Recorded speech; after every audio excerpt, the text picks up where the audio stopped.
Today on Conversations, I have two guests here in the studio, John Robinson and Derek Wilson. Welcome, gentlemen. Good to have you here. Morning. Morning. Now let me just tell you who these two gentlemen are. John Robinson, PhD in Applied Mathematics, lecturer, research scientist, DSIR, and now retired, I presume. Yes, I became unemployed because this is not a subject where you get any employment at all. Right, okay. And Derek Wilson is an architect, trained in Auckland, the School of Architecture, practiced in Wellington for over 40 years. What else could we add to that, Derek? Well, I retired in 1987, but of course architects never retire. And I had become particularly concerned with the direction in which we were happily proceeding. Right, now that leads me on to the title of what we wanted to talk about today. Now this conversation we're going to kick around is the probable collapse of world society in 20 years. Now there's a fairly gloomy sort of title to kick off with.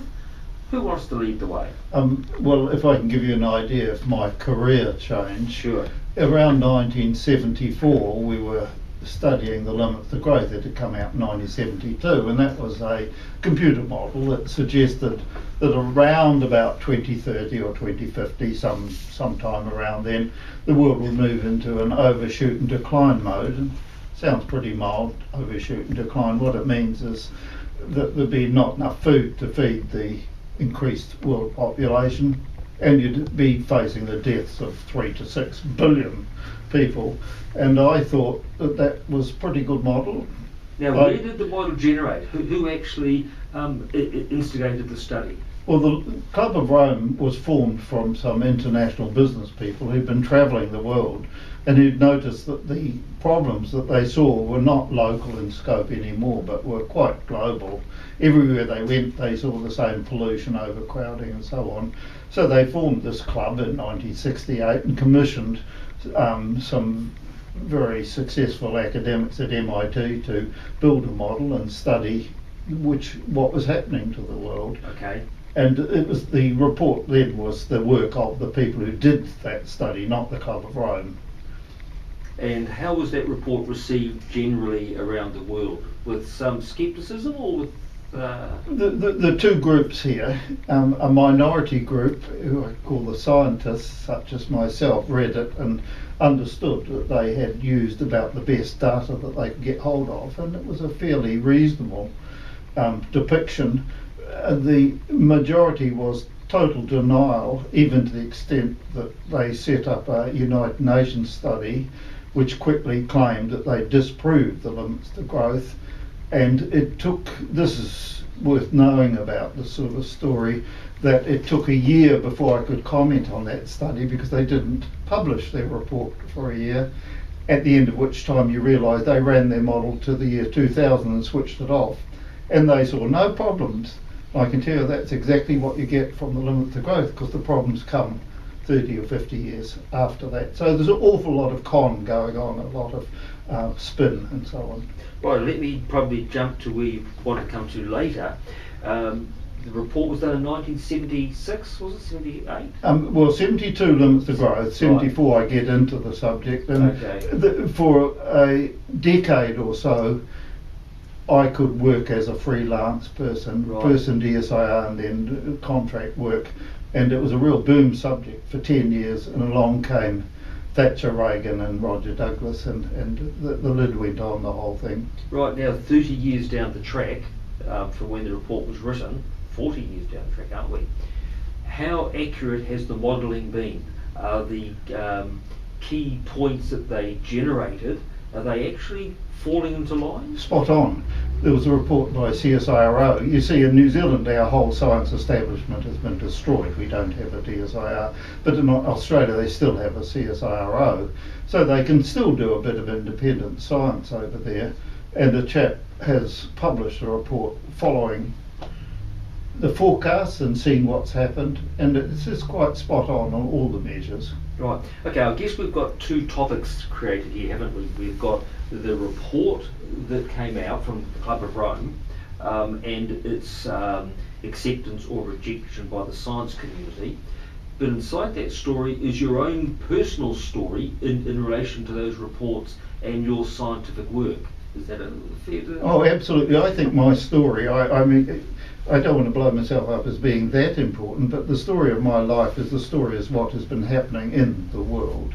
For 10 years, I could have a marriage breakup, go off to France, get work and work for about 5 international organisations and, you know, just knock on doors and get work. So I come back to New Zealand in 1984 and all the doors were shut. Because of your involvement with the report that they are trying to discredit? The whole subject had grown and died. The New Zealand Commission for the Future was set up in 1978 and finished with in 1982. So for a while there were politicians as well as members of the public and scientists all desperately concerned about what was happening to the world. By 1982 and then through into 1984, the shutters came down and big business took over. Okay, now that leads me to what was noodling in my mind. Why was it shut down? What were the factors? Who were the people, without perhaps naming them per se, that actually wanted this suppressed? Think of the topic, the limits to growth. We live on a finite world. Now it's fairly obvious now. We've seen pictures from space. And in addition to that rather obvious statement, there had been quite a lot of science done which investigated what would be the limits to human expansion and suggested that those limits were coming. Could I emphasise what we're talking about? We're not talking about living in balance with nature. That went a couple of thousand years ago. We're not talking about a possibility of us all living in a high standard, Western standard of living. That went about 100 years or so ago.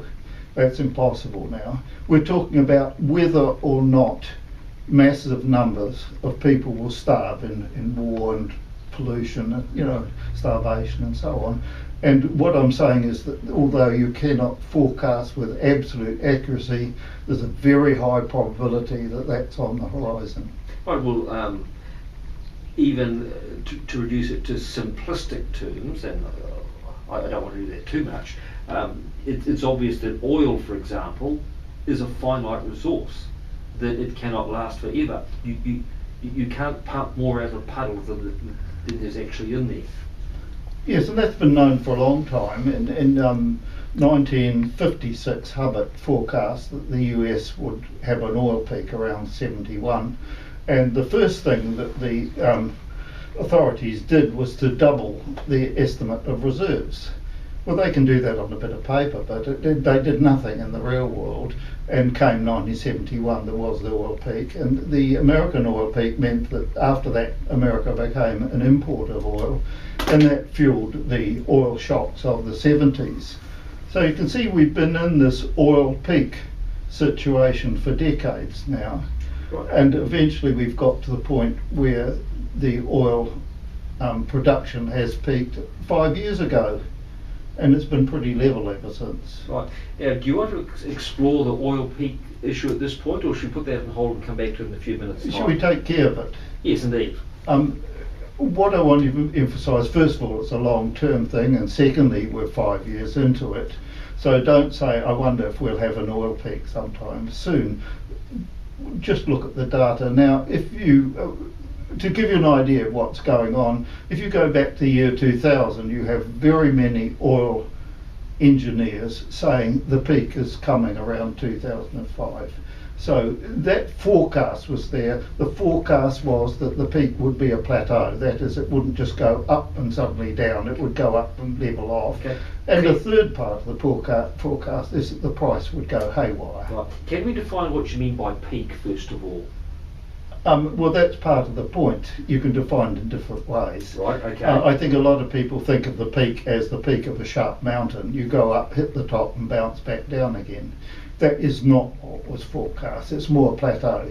You come up, you level off, you waffle around a while, and then you slide off the other side. And we don't know when that downward slope will hit us. Right. So the peak is in terms of production, availability, quality? What other sort of factors would be in there? Well, I'm talking about production. Production, right. The discoveries peaked about the 1920s and 30s, so that's well back in history. Right. No, we're talking about production. And the US Army, for example, has noted the fact that around about 2012 you're going to expect demand to have overtaken supply to the extent that you'll have disruption.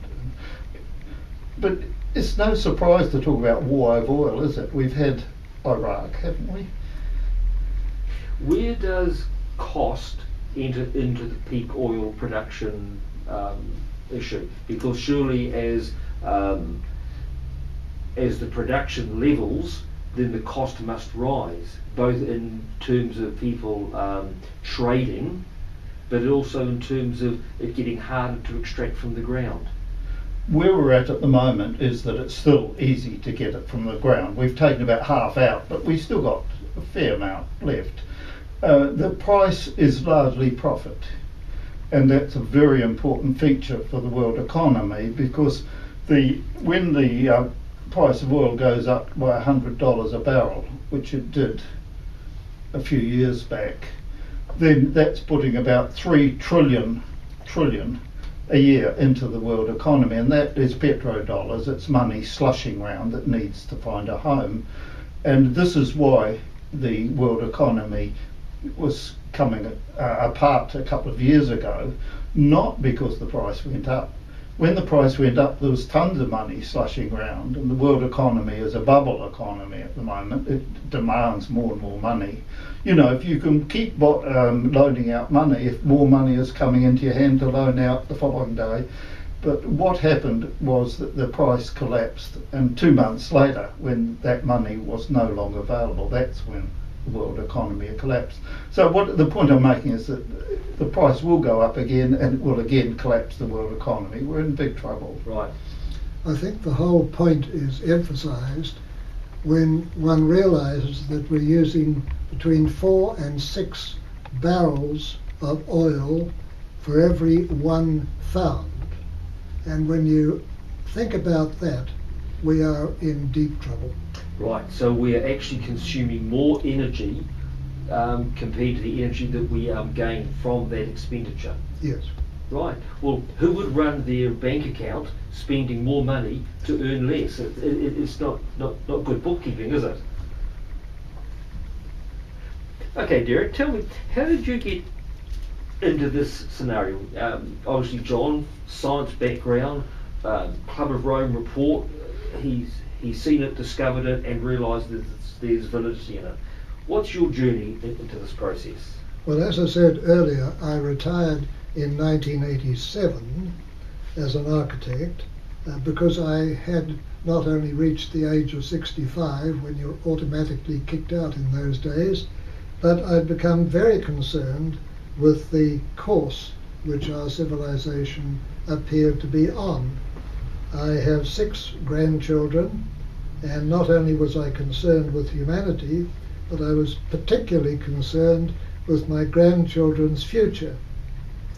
And I was aware of the material which John has mentioned, and I could see a pretty nasty future building up for them if we continued in this way. So I started research and writing, and I spent about 15 years, and in 2001, I produced 5 holocausts which covered 5 major problems we were facing. Originally it had 16 chapters and was 1 million words long, and I took it round to publishers, and I could see they thought I was an absolute nutter. So they said, go home and cut it in half, which I did. So it ended up with 8 chapters and about 500,000 words. And when it went on sale,